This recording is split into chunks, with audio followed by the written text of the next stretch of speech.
Hello, and thanks for joining us for this episode of the DINFOS Way, a podcast developed and produced at the Defense Information School. This program is dedicated to developing and showcasing the skills of military communicators, public affairs professionals, and industry experts from all over the world. I'm your host, Jack Rouse. I'm a former Navy and civilian journalist and a current training specialist here at DINFOS. This is a very special episode for prospective students and for any folks who wonder, what is the Defense Information School? Who do we teach? What are our courses? And what exactly is it that we do here at DINFOS? Today we're going to answer those questions, and joining us to help answer them is the Director of Training for the Defense Information School, Mr. Don Smith.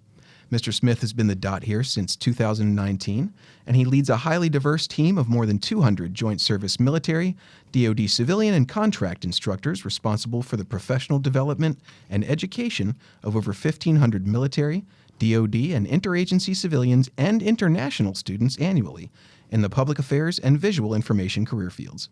Mr. Smith, thank you for joining us. Oh, thank you for having me. I appreciate the time. We really appreciate you coming on the show. You know, you're really in charge of everything we do here training-wise, and training is what we do. And we've had a lot of really great episodes of the podcast where we've talked to industry experts from Adobe and from the Washington Nationals and just people from all over the place, but we've never really talked about who we are and what we do. So this episode is for really anyone who is interested in the schoolhouse, prospective students, possible recruits in the future, you know, other industry experts who are who have those same questions and concerns. And I thought, who better to bring on than you? So again, I appreciate your time. The first question I have for you is just tell me a little bit about who you are and how you got here before you became the DOT. Well, I've been here at the Defense Information School since 2000, where I came in as an instructor and then became a video production documentation instructor, the lead instructor for that course, and then within 2 weeks I was transferred over to the basic still photographers course and the multimedia department as the lead instructor for the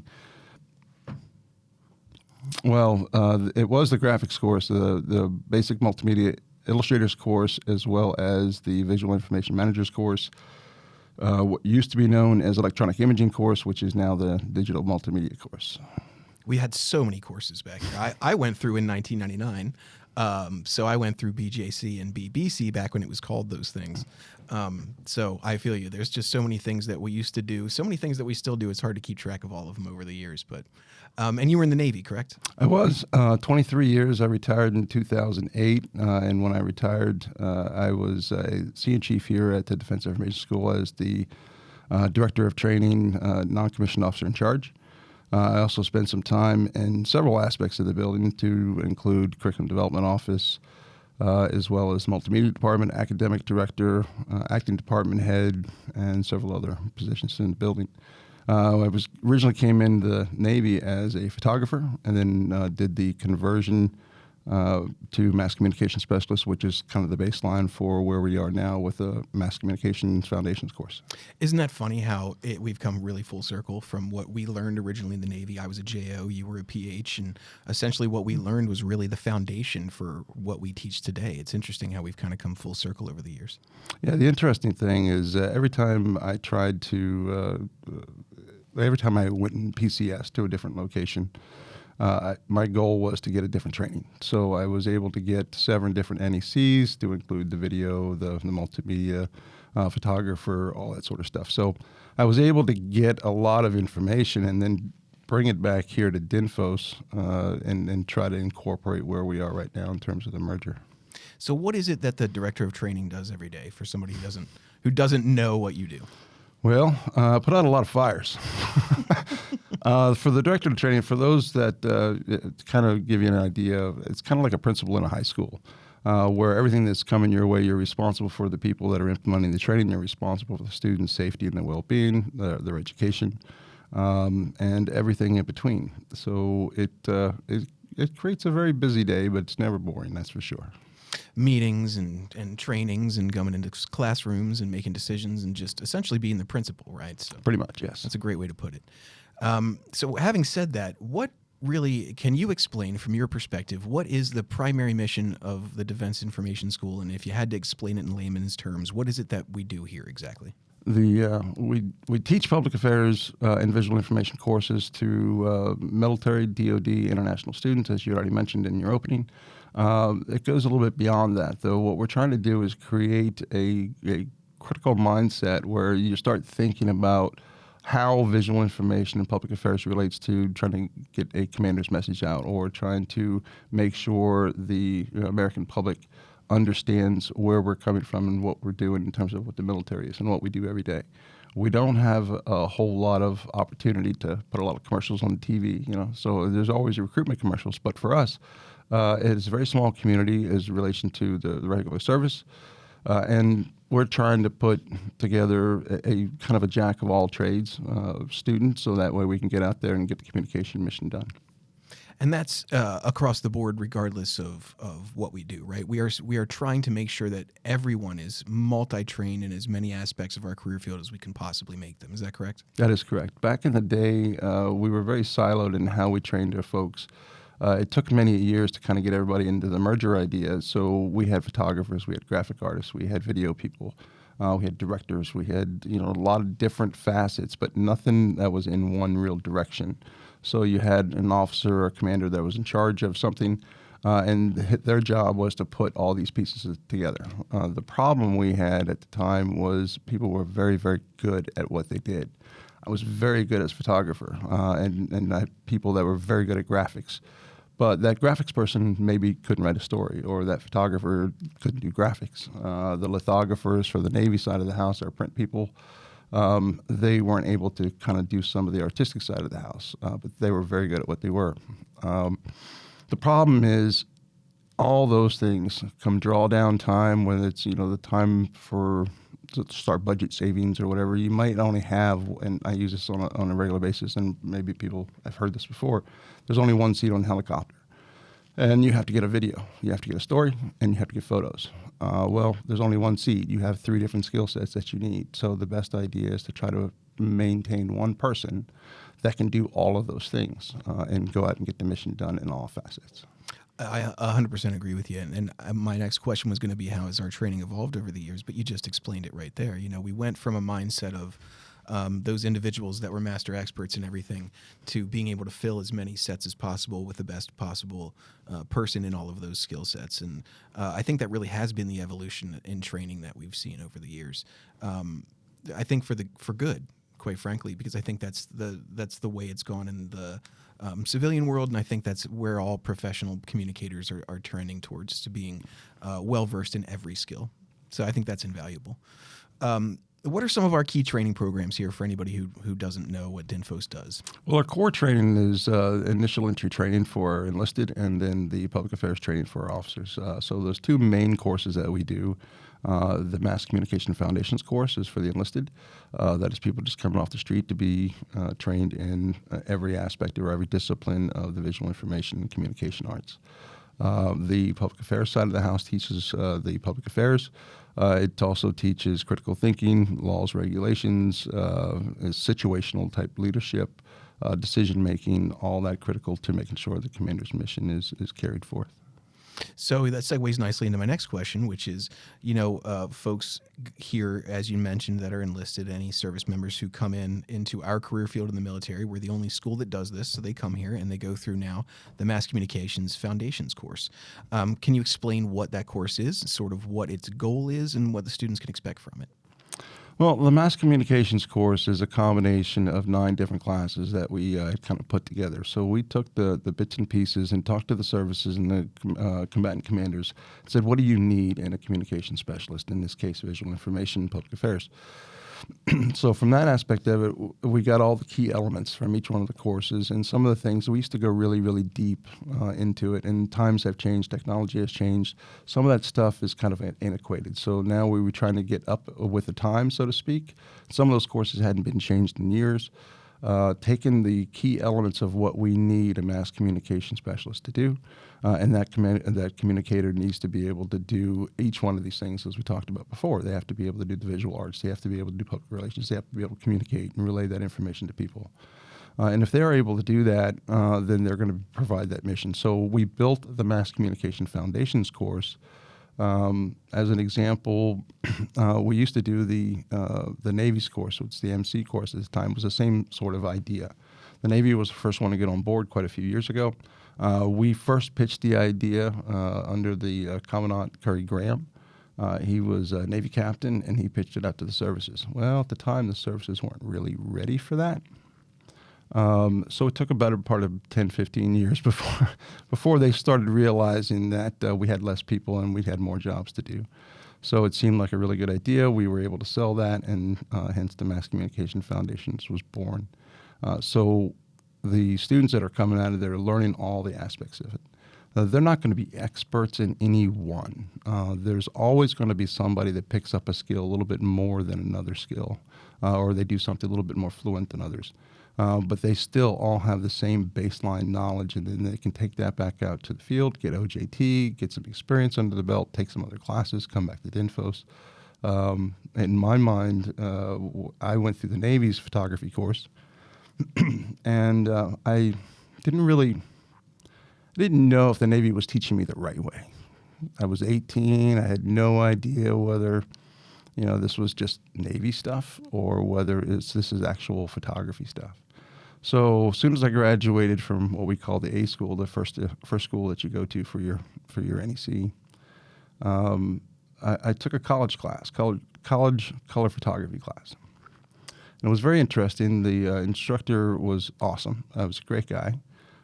He was very good at photography. However, he was also key in me understanding that what the military was training our people was far more than what any college was going to be able to do out there, not inside of a semester anyway. If you take a 4-year or master's program in visual information, sure, you might get that. But we went deep into things on the Navy side of the house. So much so that caused my high school art director, to ask me to come back and teach high school. Wow. So I started teaching that when I had the time. I would go back in and teach photography to the high schoolers from 7th to 12th grade, which kind of got me into the education side of the house here. That's really cool. And then taking all that knowledge and transitioning to realize that our training is really good. Mm-hmm. It's very thorough. The MCF is going to be able to scratch the surface because of time frame, but we're here for follow-up training. We do mobile training teams. We answer questions. Our instructors and faculty are awesome. They are dedicated to the students. They're making sure they understand and they're ready for their jobs when they go back out to the fleet in the field. One of the things that I think the course really concentrates on is making sure the students are experiencing real-world situations and scenarios in their training. Can you speak to how important it was when the course was designed to sort of make sure that that was something that was happening? Oh, absolutely. And we've been redesigning the course ever since we created it, just to try to make it more realism, so to speak.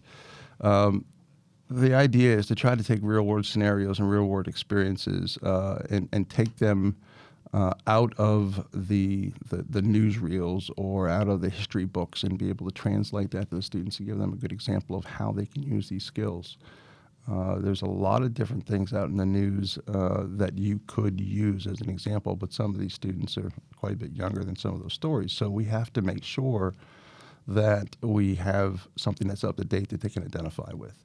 Right now, we have social media. Back in the day, we didn't have social media.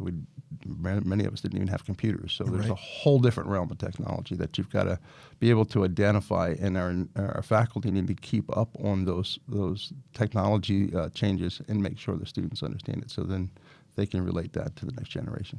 And that segues beautifully into my next question, which was, how do we keep up with those technological advancements? Is the course constantly changing? Are we applying revisions to it? For folks who have those questions, how do we adapt to those emerging technologies and in this constantly changing information space? Well, we definitely want to get in with the industry. We want to make sure that industry, we're aligned with them, whatever's coming out. And when we first went into social media, it was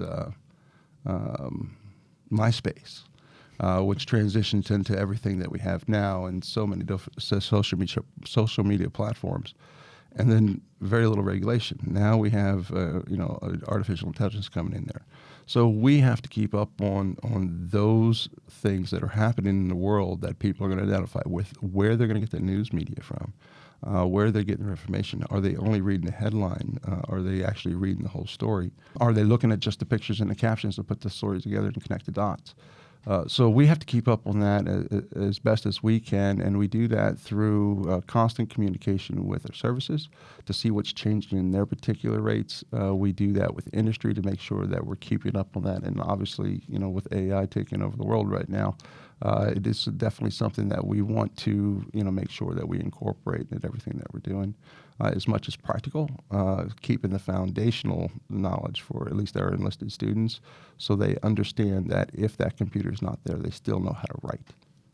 Yeah, for sure. And, I was here, I've been here for 7 years now, and I started pre-MCF, and I remember the very first few iterations of MCF, and it has changed and adapted over time. And we're just now going through what I think is the largest revision that the MCF course has ever gone through. And we are adding so many of those things that you just mentioned, more information about social media, more information about mis and disinformation, and really just adapting to that changing information space. And I think it just shows how important it is that we stay up to the times, and how even in this rapidly evolving space, the course itself is evolving to make sure our students are prepared as best as possible.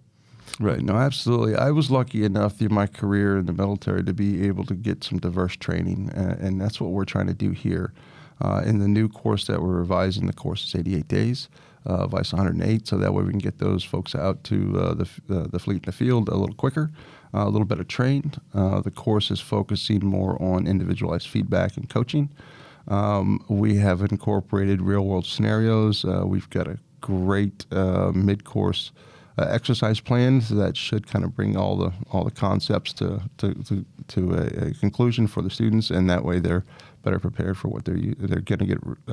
They're going to face out in their next commands. One of the things that you mentioned way earlier for folks is that we do really have two sides of the building here. We have the enlisted side that go through MCF and some of our follow-ons, and then we have the officer side that concentrates on the public affairs side. We've seen and both heard anecdotally a little bit of a disconnect between what the officer corps sort of thinks that our enlisted service members are trained to do when they get out there and what they are actually trained to do. So can you speak a little bit towards the officers directly of what they can expect from our service members as brand new graduates of MCF and DINFOS? No, absolutely. I think the officer community and the commanders out there, when they get these brand new students out there, sometimes students get a little nervous. If they do something, this one skill better than something else, they may not advertise that skill. They may not do that well. So what happens is they kind of get lost in the space a little bit, where the understanding becomes, oh, well, DINFOS didn't train you. And quite opposite. The fact is that we are training them in a lot of different things. A student is going to be able to perform these duties to a certain level from a basic idea, and some of them a little bit more intermediate. So from the concepts, they're going to be able to understand the command messaging. They're going to be able to understand how to get the mission and what the commander's mission is and the intent. They're going to understand how to put those products together to make sure they can illustrate the point. So they can take a photo, they can do an infographic, they can do a video, they can do a quick public service announcement, all these sort of things that they are able to do because they're trained here. It is probably the widest dissemination of information that we're doing anywhere in the military, definitely, because this is the only school. But even if you go into these colleges, there's a lot of things that are streamlined in colleges, but they're focused on a certain thing, not necessarily all the job-related skills that we're expected to do. So although the students will not be an expert in any one particular item when they leave here from the initial training, they will definitely be exposed and understand how to do it and have created those products so they can get the commander's mission moving forward. Perfect. How do you see the career field and the instruction that we teach here sort of evolving over the next 5 to 10 years? Do we have plans in place for that? Do we have a 5 or 10 year plan? Well, we definitely have a 5 or 10 year plan. We've got a lot of strategic initiatives. Part of that is going to be where the industry is going in terms of artificial intelligence, misinformation, disinformation. Mm-hmm. What is that information battle space looking like? What do we need to be agile and be able to accommodate making sure that those missions are clear and be able to move them forward? So there's a lot of different ideas on where we're going to go. Right now, from the foundational side of the house, we are trying to include, at least in our development process, using the use of AI. I have spent a lot of money and continue planning on spending a lot of money on training our faculty in terms of what artificial intelligence is, how to create better workflows, and then how to create sensible, logical, and ethical products, so that way we can go out there. But the best idea there is to make sure that they're using it as a supplement. Just like social media, when it came out, it was a tool.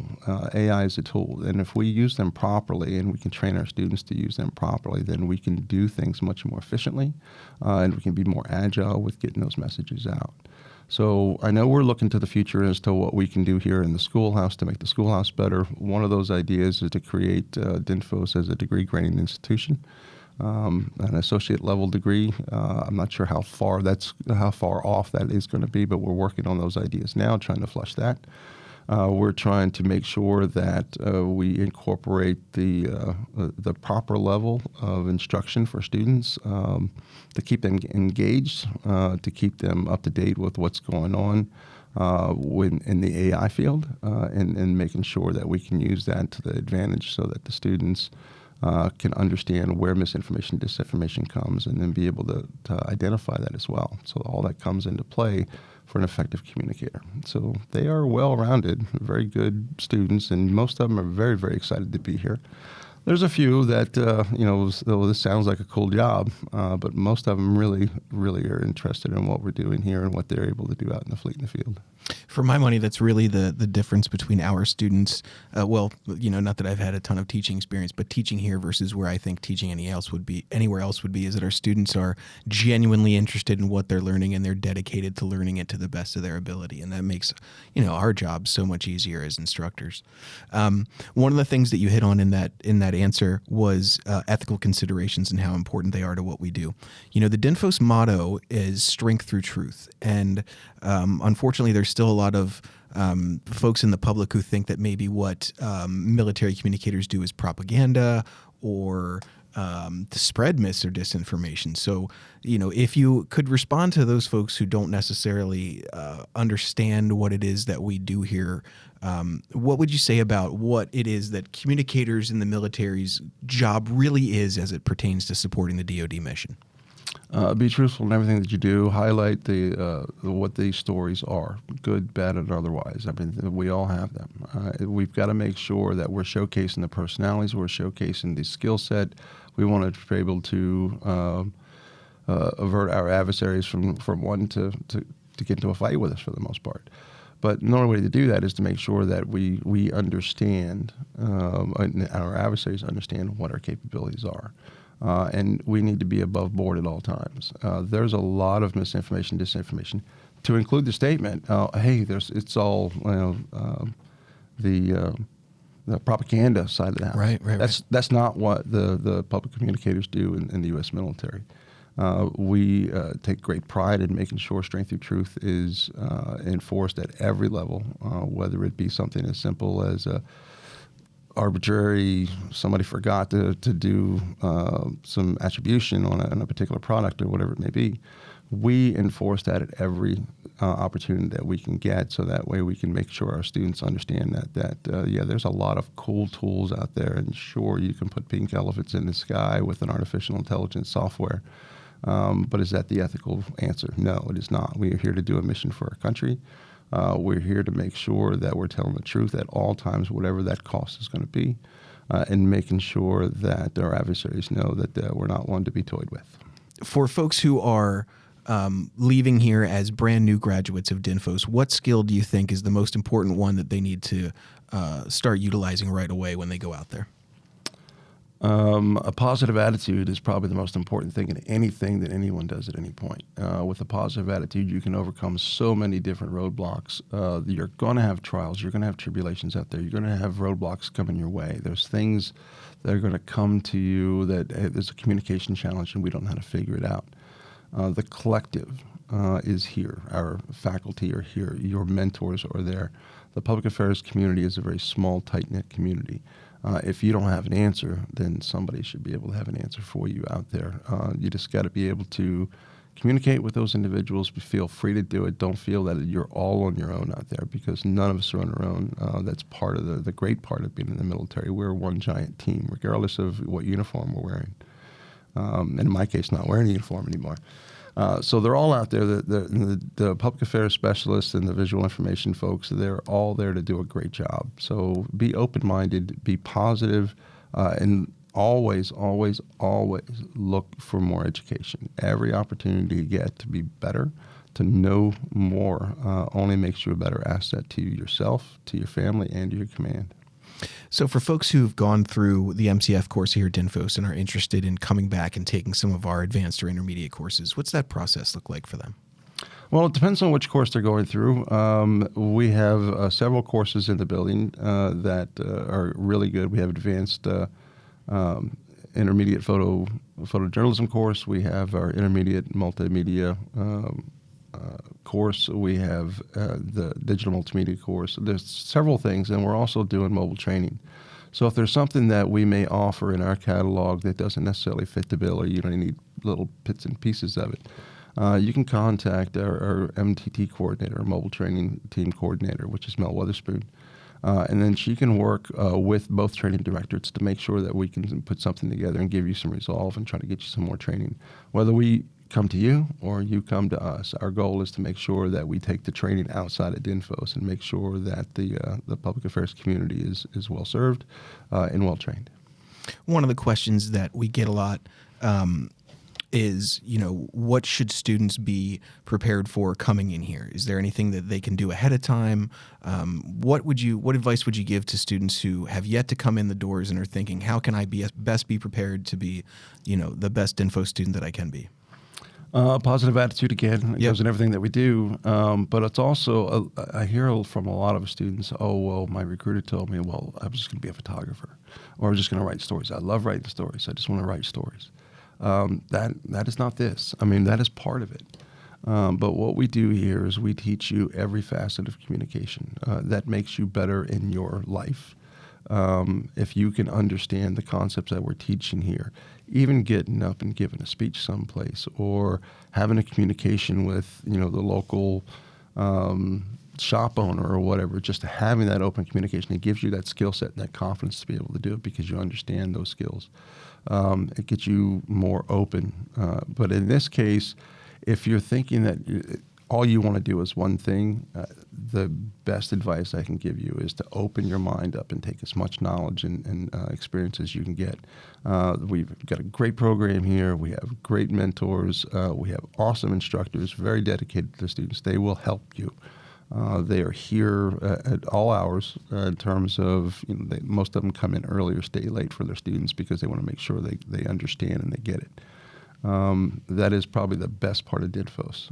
Outside of just the education itself, the people here, they're very dedicated to our students, and they will stop at almost nothing to make sure the students understand. So be here with an open mind. And don't be siloed into a mindset that I only want to do one thing and one thing only, because in today's day and age, and whether it's in the service or whether it's not, you've got to be more flexible and more adaptable. If you're not, you're going to be limiting yourself and your skills for whatever job that you're going to be doing. Part of our audience is DINFOS instructors, but I've also come to find instructors from other places too. You spoke of mentors, but obviously as the director of training, you're a mentor here to a lot of people. What advice do you find yourself giving time and time again to the people who ask you for advice? Well, I do provide a lot of advice. Some of it's unsolicited. However, I would say most of the advice that I try to give is trying to lead people towards creating the answers that they probably already know. Asking questions where they can kind of say, that makes more sense.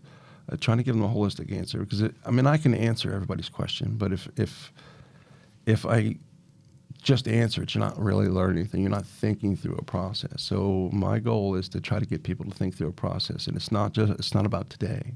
The problems are going to be here tomorrow and next week. I've been here for a long time, and I've had a lot of the same conversations.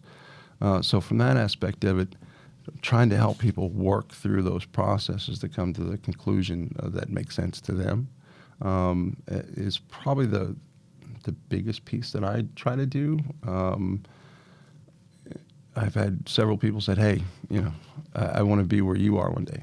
All right, come on in. Let's go sit down. Let's have that conversation. I'm not going to be here forever, so we're going to need somebody to be able to understand and what to do with it. But bigger picture, not what I do, but what needs to be done. What's the mission, and how you're going to best serve that mission." Our leadership comes and goes. I mean, the director of trainings come and go. We've got a lot of different pieces that move on the board, whether it's our students or our instructors. But if somebody's looking for, it's help to solve a problem, one, effective listening is really good.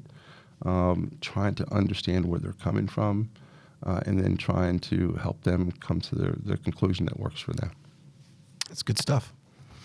As you kind of look towards the future, not only of DINFOS, but our career field and communications as a whole, what do you think the future looks like? Obviously, we've talked about AI. We've talked about how important it is to be able to recognize mis and disinformation and what to do about it. As you look at the information space, as you look at the communications field, and as we look a couple decades down the road, where do you think we're headed? Oh, I think things have moved a lot in the last 3, 4, 5 decades in terms of where we are right now. I think that it's going to move even faster in the future. I think the technology is going to move faster than we can react in many cases. So the best that we can do is try to stay on top of that and try to make sure that what we are doing correlates to how to get the information out best to the people who are listening to it. And that may be multiple ways. So we're going to continue being diverse. So we're going to continue training some of the best communicators in the world. We're going to continue working to making sure everybody is diverse in their attitudes and diverse in their skill sets. Have that positive mindset and enjoy this job. This is the best job in the world. But things move quick. And if you don't move with them, you're going to kind of wither. So we've got to make sure that we position DINFOS and our students for the best overall light, whatever comes down the pike. I'm not sure what's coming after AI. We're still tackling that right now, but it is a challenge. But it's an exciting time because it's a new phase of what you can do and how things are getting done. And sometimes it's a puzzle. Where the misinformation and disinformation is coming from, how is it being used, and then how can you strategically place your position or your message to counter that, so that way the people get the right information. There's a lot of things going on in the world today that create a lot of angst and frustration. So from that aspect of it, our job, I think, is to make sure that we are the calming voice, straight telling the truth, and making sure that people are getting the information that they need to make a little more informed decisions. It's one of the best ways that I've ever heard anybody put it. The DINFOS motto being strength through truth is something that I'm endlessly proud of, that I constantly remind our students of. And I think we're one of the last bastions of true ethical journalism that's being created. It is so important to tell the military story accurately and effectively. And ethically, and we do such a good job of translating that to our students that we produce some truly incredible professionals that are prepared to go out there and do that exact same thing. And I think that's just vital to the communications mission everywhere, regardless of whether you're military or not. Absolutely.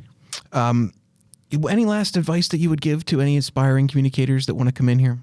Anything that we haven't hit on? I think the biggest thing you've said is positivity, but I'm always looking for any last good advice for the students. I know they are too. I know that throughout my training, and I've done a lot of it over the course of time to be able to get prepared for what I'm doing now, is to have fun. I mean, the training is there. Take advantage of that. I mean, where else can you go in the world to have free training and get skill sets that can do the awesome things that it does now? This is an exciting career field that's in the middle of everything. If you look at it right now, it doesn't matter whether you stay in the military 5 years or 30 years. The industry out there is looking for communicators that are effective in trying to relay their message.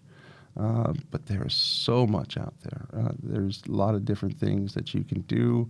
look for the joy in everything that you're trying to do, and that goes along with that positivity. If you can do that and harness all that information as much as you possibly can to be better at who you are, will make you a better person. It will make you a better asset to the service, and will make you just an overall, better in general in terms of what we do and who you are. That's my sincere thought. But I spent 23 years in uniform. There were a few days that were tough here and there, but I've also spent, almost 25 years here in the building. And it's still an awesome place to work, an awesome job to do. So take advantage of it, but just remember, as you're learning, have some fun. Absolutely. God, what a great way to put it. Final question, any success stories that you'd want to share, either student or instructor, or anything that you'd want to talk about vis-a-vis the MCF program, or anything that you've seen over the years, or anything you've ever been especially proud of that DINFOS does or has produced? I think we have been able to adapt, and that makes me very pleased that DINFOS is able to adapt. And we've had a reputation for years of being slow to adapt to our training to what the services actually need. I think that is in the last few years we've changed that mindset. So that I'm very proud of, but probably more so, in my opinion, I'm in total awe of our instructors. I see the dedication. I mean, everybody's got a couple of issues here that we can work through. It's all small and relative to the mission itself, and those instructors that come here and dedicate their time to these students, I'm in awe. I mean, I have worked in public schools, high schools, colleges, elementary schools, and DINFOS, as well as Navy schools. The dedication level of the faculty here is awe-inspiring. So no matter what happens, any challenges that get thrown my way throughout the day, or how many meetings I may have, I know that I can rest assured that our students are taken care of because our faculty are awesome. Well, thank you. That is a compliment that I will take to finish the episode. I appreciate that. And I'll take that for all of us. So for all of our instructors listening, I know we appreciate that. And I couldn't agree with you more. This is the most talented group of people I've ever worked with. So thank you for saying so. Sir, thank you for joining on this episode. I think the students that are going to come in are going to listen to this episode know a little bit more about what we do. I think that some of the officer and older enlisted corps out there are going to listen and learn a little bit more about what we do as well. And as well as some of the civilians out there that have questions and concerns about what the school is. So extremely informative episode, and I really appreciate you joining us. Well, I appreciate you having me. Thanks for asking me to do this. It's been a pleasure. Thanks, sir.